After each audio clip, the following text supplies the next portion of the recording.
9 எதிரிகளுக்கும் சாகும் வரை ஆயுள் தண்டனை விதிக்கப்பட்டிருக்கு. இந்த வழக்கை பொறுத்த வரைக்கும் கூட்டு பாலியல் பலாத்காரம் 376D மற்றும் தொடர்ந்து கூட்டு பாலியல் பலாத்காரம் செய்ததுக்காக 376 2N ஆகிய மேஜர் பிரிவுகளில் ஆயுள் தண்டனை விதிக்கப்பட்டிருக்கு.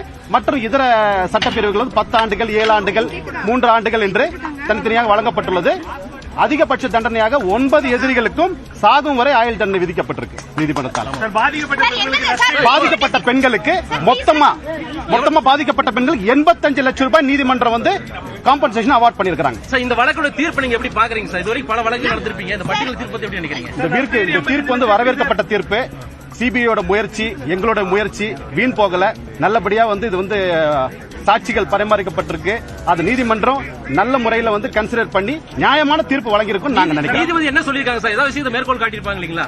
அதாவது இந்த மாதிரி வழக்குகள், இந்த பாதிக்கப்பட்ட பெண்களோட கிராவிட்டி, இந்த வழக்கோட தன்மை, இதன் அடிப்படையில் தான் இந்த தண்டனை வழங்கப்பட்டிருக்கு அப்படின்னு சொல்லியிருக்காங்க. மேலும் காம்பன்சேஷன் டிஸ்ட்ரிக்ட் லீகல் சர்வீஸ் அத்தாரிட்டிக்கு உத்தரவு போட்டிருக்காங்க.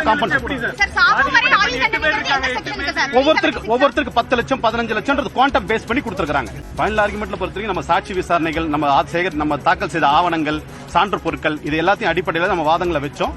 இதை பொறுத்த வரைக்கும் வாய்மொழி சாட்சிகள் மற்றும் மின்னணு சாட்சிகள் ரெண்டுத்தையும் ஈக்குவலா நம்ம பிரசன்ட் பண்ணிருக்கோம். ட்ரையல்ல இன்வெஸ்டிகேஷன்ல கலெக்ட் பண்ண முக்காவாசி மேக்ஸிமம் டாக்குமெண்ட்ஸ், எவிடன்ஸ் எல்லாத்தையும் பிரசன்ட் பண்ணிருக்கோம். ட்ரையல்ல கோர்ட் அதை ப்ராப்பரா அப்ரிஷியேட் பண்ணிருக்காங்க.